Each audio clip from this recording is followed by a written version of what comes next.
ओम शांति। 14 अक्टूबर 2025 बाबा के महावाक्य। मीठे बच्चे, यह पुरुषोत्तम संगम युग कल्याणकारी युग है। इसमें ही परिवर्तन होता है। तुम कनिष्ठ से उत्तम पुरुष बनते हो। प्रश्न, इस ज्ञान मार्ग में कौन सी बात सोचने व बोलने से कभी भी उन्नति नहीं हो सकती? उत्तर, ड्रामा में होगा तो पुरुषार्थ कर लेंगे, ड्रामा कराएगा तो कर लेंगे। यह सोचने व बोलने वालों की उन्नति कभी नहीं हो सकती। यह कहना ही रॉन्ग है। तुम जानते हो, अभी जो हम पुरुषार्थ कर रहे हैं यह भी ड्रामा में नोंद है। पुरुषार्थ करना ही है। गीत, ये कहानी है दीवे और तूफान की। ओम शांति। यह है कलयुगी मनुष्यों के गीत, परंतु इनका अर्थ वह नहीं जानते। यह तुम जानते हो। तुम हो अभी पुरुषोत्तम संगम युगी। संगम युग के साथ पुरुषोत्तम भी लिखना चाहिए। बच्चों को ज्ञान की पॉइंट्स याद ना होने के कारण फिर ऐसे ऐसे अक्षर लिखने भूल जाते हैं। यह मुख्य है। इनका अर्थ भी तुम ही समझ सकते हो। पुरुषोत्तम मास भी होता है। यह फिर है पुरुषोत्तम संगम युग। यह संगम का भी एक त्योहार है। यह त्योहार सबसे ऊंच है। तुम जानते हो, अभी हम पुरुषोत्तम बन रहे हैं। उत्तम ते उत्तम पुरुष, ऊंच ते ऊंच साहूकार से साहूकार, नंबर 1 कहेंगे लक्ष्मी नारायण को। शास्त्रों में दिखाते हैं बड़ी प्रलय हुई, फिर नंबर 1 श्री कृष्ण पीपल के पत्ते पर सागर में आया। अभी तुम क्या कहेंगे? नंबर 1 है यह श्री कृष्ण, जिसको ही श्याम सुंदर कहते हैं। दिखाते हैं अंगूठा चूसता हुआ आया। बच्चा तो गर्भ में ही रहता है, तो पहले पहले ज्ञान सागर से निकला हुआ उत्तम ते उत्तम पुरुष श्री कृष्ण है। ज्ञान सागर से स्वर्ग की स्थापना होती है। उनमें नंबर 1 पुरुषोत्तम यह श्री कृष्ण है, और यह है ज्ञान का सागर, पानी का नहीं। प्रलय भी होती नहीं। कई बच्चे नए नए आते हैं तो बाप को फिर पुरानी पॉइंट रिपीट करनी पड़ती है। सतयुग, त्रेता, द्वापर, कलयुग, यह 4 युग तो हैं। 5वां फिर है पुरुषोत्तम संगम युग। इस युग में मनुष्य चेंज होते हैं, कनिष्ठ से सर्वोत्तम बनते हैं। जैसे शिव बाबा को भी पुरुषोत्तम व सर्वोत्तम कहते हैं ना। वह है ही परम आत्मा, परमात्मा। फिर पुरुषों में उत्तम है यह लक्ष्मी नारायण। इन्हों को ऐसा किसने बनाया, यह तुम बच्चे ही जानते हो। बच्चों को भी समझ में आया है। इस समय हम पुरुषार्थ करते हैं ऐसा बनने के लिए। पुरुषार्थ कोई बड़ा नहीं है, मोस्ट सिंपल है। सीखने वाली भी हैं अबलाएं कुब्जाएं, जो कुछ भी पढ़ी लिखी नहीं है। उन्हों के लिए कितना सहज समझाया जाता है। देखो, अहमदाबाद में एक साधु था, कहता था हम कुछ खाते पीते नहीं हैं। अच्छा, कोई सारी आयु खाता पीता नहीं, फिर क्या? प्राप्ति तो कुछ नहीं है ना। झाड़ को भी खाना तो मिलता है ना। खाद पानी आदि नेचुरल उनको मिलता है, जिससे झाड़ वृद्धि को पाता है। उसने भी कोई रिद्धि सिद्धि पाई होगी। ऐसे बहुत हैं जो आग से पानी से चले जाते हैं। इनसे भल फायदा क्या? तुम्हारा तो इस सहज राजयोग से जन्म जन्मांतर का फायदा है। तुमको जन्म जन्मांतर के लिए दुखी से सुखी बनाते हैं। बाप कहते हैं, बच्चे, ड्रामा अनुसार हम तुमको गुहिया बातें सुनाता हूँ। जैसे बाबा ने समझाया है, शिव और शंकर को मिलाया क्यों है? शंकर का तो इस सृष्टि में पार्ट ही नहीं है। शिव का, ब्रह्मा का, विष्णु का पार्ट है। ब्रह्मा और विष्णु का ऑलराउंड पार्ट है। शिव बाबा का भी इस समय पार्ट है, जो आकर ज्ञान देते हैं, फिर निर्वाण धाम में चले जाते हैं। बच्चों को जायदाद देकर खुद वानप्रस्थ में चले जाते हैं। वानप्रस्थी बनना अर्थात गुरु द्वारा वाणी से परे जाने का पुरुषार्थ करना। परंतु वापिस तो कोई जा नहीं सकते, क्योंकि विकारी भ्रष्टाचारी हैं। विकार से जन्म तो सबका होता है। यह लक्ष्मी नारायण निर्विकारी हैं। उन्हों का विकार से जन्म नहीं होता है, इसलिए श्रेष्ठाचारी कहलाए जाते हैं। कुमारियां भी निर्विकारी हैं, इसलिए उनके आगे माथा टेकते हैं। तो बाबा ने समझाया कि यहाँ शंकर का कोई पार्ट नहीं है। बाकी प्रजापिता ब्रह्मा तो जरूर प्रजा का पिता हुआ ना। शिव बाबा को तो आत्माओं का पिता कहेंगे। वह है अविनाशी पिता। यह गुहिया बातें अच्छी रीति धारण करनी है। जो बड़े बड़े फिलोसोफर होते हैं, उनको बहुत टाइटल मिलते हैं। श्री श्री 108 का टाइटल भी विद्वानों को मिलते हैं। बनारस के कॉलेज से पास कर टाइटल ले आते हैं। बाबा ने गुप्ता जी को इसीलिए बनारस भेजा था कि उन्हों को जाकर समझाओ कि बाप का भी टाइटल अपने ऊपर रख बैठे हो। बाप को श्री श्री 108 जगत गुरु कहा जाता है। माला ही 108 की होती है। 8 रतन गाए जाते हैं।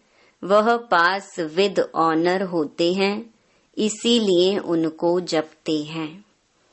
फिर उनसे कम 108 की पूजा करते हैं। यज्ञ जब रचते हैं तो कोई 1000 सालीग्राम बनाते हैं, कोई 10,000, कोई 50,000, कोई लाख भी बनाते हैं। मिट्टी के बनाकर फिर यज्ञ रचते हैं। जैसा जैसा सेठ अच्छे ते अच्छा, बड़ा सेठ होगा तो लाख बनवाएंगे। बाप ने समझाया है, माला तो बड़ी है ना। 16,108 की माला बनाते हैं। यह तुम बच्चों को बाप बैठ समझाते हैं। तुम सभी भारत की सेवा कर रहे हो बाप के साथ। बाप की पूजा होती है तो बच्चों की भी पूजा होनी चाहिए। यह नहीं जानते कि रुद्र पूजा क्यों होती है। बच्चे तो सब शिव बाबा के हैं। इस समय सृष्टि की कितनी आदमशुमारी है, इसमें सब आत्माएं शिव बाबा के बच्चे ठहरे ना। परंतु मददगार सब नहीं होते। इस समय तुम जितना याद करते हो उतना ऊंच बनते हो, पूजन लायक बनते हो। ऐसे और कोई की ताकत नहीं जो यह बात समझाए, इसीलिए कह देते ईश्वर का अंत कोई नहीं जानते। बाप ही आकर समझाते हैं। बाप को ज्ञान का सागर कहा जाता है, तो जरूर ज्ञान देंगे ना। प्रेरणा की तो बात होती नहीं। भगवान कोई प्रेरणा से समझाते हैं क्या? तुम जानते हो उनके पास सृष्टि के आदि मध्य अंत का ज्ञान है। वह फिर तुम बच्चों को सुनाते हैं। यह तो निश्चय है। निश्चय होते हुए भी फिर भी बाप को भूल जाते हैं। बाप की याद यह है पढ़ाई का तंत्र। याद की यात्रा से कर्मातीत अवस्था को पाने में मेहनत लगती है। इसमें ही माया के विघ्न आते हैं। पढ़ाई में इतने विघ्न नहीं आते। अब शंकर के लिए कहते हैं, शंकर आंख खोलते हैं तो विनाश होता है। यह कहना भी ठीक नहीं है। बाप कहते हैं, ना मैं विनाश कराता हूँ, ना वह करते हैं।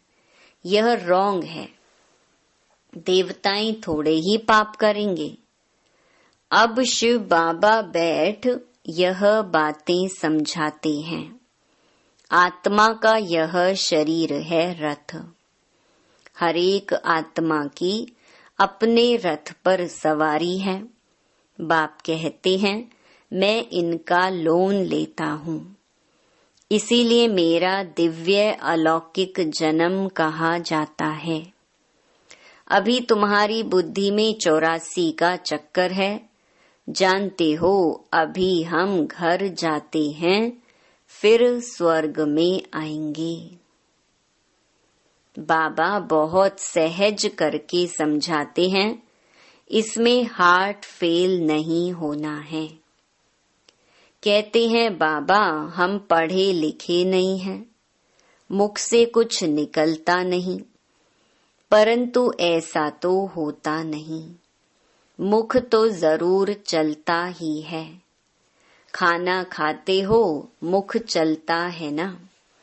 वाणी ना निकले यह तो हो नहीं सकता। बाबा ने बहुत सिंपल समझाया है। कोई मौन में रहते हैं तो भी ऊपर में इशारा देते हैं कि उनको याद करो। दुख हरता सुख करता वह एक ही दाता है। भक्ति मार्ग में भी दाता है तो इस समय में भी दाता है। फिर वानप्रस्थ में तो है ही शांति। बच्चे भी शांति धाम में रहते हैं। पार्ट नोंधा हुआ है जो एक्ट में आता है। अभी हमारा पार्ट है विश्व को नया बनाना। उनका नाम बड़ा अच्छा है, हेवनली गॉड फादर। बाप रचयिता है स्वर्ग का। बाप नर्क थोड़े ही रचेंगे। पुरानी दुनिया कोई रचते हैं क्या? मकान हमेशा नया बनाया जाता है। शिव बाबा नई दुनिया रचते हैं ब्रह्मा द्वारा। इनको पार्ट मिला हुआ है। यहाँ पुरानी दुनिया में जो भी मनुष्य हैं, सब एक दो को दुख देते रहते हैं। तुम जानते हो हम हैं शिव बाबा की संतान। फिर शरीरधारी प्रजापिता ब्रह्मा के बच्चे हो गए एडॉप्टेड। हमको ज्ञान सुनाने वाला है शिव बाबा रचयिता, जो अपनी रचना के आदि मध्य अंत का ज्ञान सुनाते हैं। तुम्हारी एम ऑब्जेक्ट ही है यह बनना। मनुष्य देखो कितना खर्चा कर मार्बल आदि की मूर्तियां बनाते हैं। यह है ईश्वरीय विश्वविद्यालय, वर्ल्ड यूनिवर्सिटी। सारी यूनिवर्स को चेंज किया जाता है। उन्हों के जो भी कैरेक्टर्स हैं सब आसुरी, आदि मध्य अंत दुख देने वाले हैं। यह है ईश्वरीय यूनिवर्सिटी। ईश्वरीय विश्वविद्यालय एक ही होता है जो ईश्वर आकर खोलते हैं, जिससे सारी विश्व का कल्याण हो जाता है। तुम बच्चों को अब राइट और रॉन्ग की समझ मिलती है और कोई मनुष्य नहीं जो समझता हो। राइट रॉन्ग को समझाने वाला एक ही राइटियस होता है, जिसको ट्रुथ कहते हैं। बाप ही आकर हरेक को राइटियस बनाते हैं। राइटियस बनेंगे तो फिर मुक्ति में जाकर जीवन मुक्ति में आएंगे। ड्रामा को भी तुम बच्चे जानते हो। आदि से लेकर अंत तक पार्ट बजाने नंबर वार आते हो। यह खेल चलता ही रहता है। ड्रामा शूट होता जाता है। यह एवर न्यू है। यह ड्रामा कभी पुराना नहीं होता है और सब नाटक आदि विनाश हो जाते हैं। यह बेहद का अविनाशी ड्रामा है। इनमें सब अविनाशी पार्टधारी हैं। अविनाशी खेल व मांडवा देखो कितना बड़ा है। बाप आकर पुरानी सृष्टि को फिर नया बनाते हैं। वह सब तुमको साक्षात्कार होगा। जितना नजदीक आएंगे फिर तुमको खुशी होगी। साक्षात्कार करेंगे, कहेंगे अब पार्ट पूरा हुआ। ड्रामा को फिर रिपीट करना है। फिर नए सिर पार्ट बजाएंगे जो कल्प पहले बजाया है। इसमें जरा भी फर्क नहीं हो सकता है। इसीलिए जितना हो सके तुम बच्चों को ऊंच पद पाना चाहिए। पुरुषार्थ करना है, मूंझना नहीं है। ड्रामा को जो कराना होगा वो कराएगा। यह कहना भी रॉन्ग है। हमको तो पुरुषार्थ करना ही है। अच्छा, मीठे मीठे सिके लधे बच्चों प्रति मात पिता बाप दादा का याद प्यार। Good morning. रूहानी बाप की रूहानी बच्चों को नमस्ते। धारणा के लिए मुख्य सार। पहला, पढ़ाई का तंत्र सार बुद्धि में रख। याद की यात्रा से कर्मातीत अवस्था को पाना है। ऊंच पूजनीय बनने के लिए बाप का पूरा पूरा मददगार बनना है। दूसरा, सत्य बाप द्वारा राइट रॉन्ग की जो समझ मिली है उससे राइटियस बन जीवन बंध से छूटना है। मुक्ति और जीवन मुक्ति का वर्षा लेना है। वरदान, आपस में स्नेह की लेन देन द्वारा सर्व को सहयोगी बनाने वाले सफलता मूर्त भव। अभी ज्ञान देने और लेने की स्टेज पास की। अब स्नेह की लेन देन करो। जो भी सामने आए, संबंध में आए तो स्नेह देना और लेना है। इसको कहा जाता है सर्व के स्नेही व लवली। ज्ञान दान अज्ञानियों को करना है। लेकिन ब्राह्मण परिवार में इस दान के महादानी बनो। संकल्प में भी किसके प्रति स्नेह के सिवाय और कोई उत्पत्ति ना हो। जब सभी के प्रति स्नेह हो जाता है तो स्नेह का रिस्पॉन्स सहयोग होता है और सहयोग की रिजल्ट सफलता प्राप्त होती है। स्लोगन: 1 सेकंड में व्यर्थ संकल्पों पर फुल स्टॉप लगा दो, यही तीव्र पुरुषार्थ है। मातेश्वरी जी के अनमोल महावाक्य। आजकल मनुष्य मुक्ति को ही मोक्ष कहते हैं। वो ऐसे समझते हैं जो मुक्ति पाते हैं वो जन्म मरण से छूट जाते हैं। वो लोग तो जन्म मरण में ना आना इसको ही ऊंच पद समझते हैं, वही प्रारब्ध मानते हैं। जीवन मुक्ति फिर उसको समझते हैं जो जीवन में रहकर अच्छा कर्म करते हैं। जैसे धर्मात्मा लोग हैं उन्हों को जीवन मुक्त समझते हैं।